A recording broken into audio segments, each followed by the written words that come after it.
Alright, day 2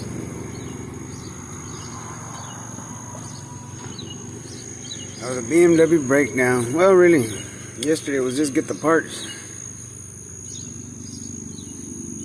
Today is break it down. Here's the parts, everybody. The ones we're going to replace, which is the timing belt chain here. Y'all can see. Of course, the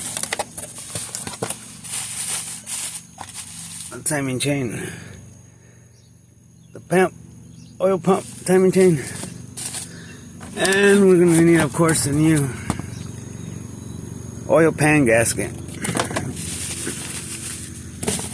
Well, we got them all right there lined up.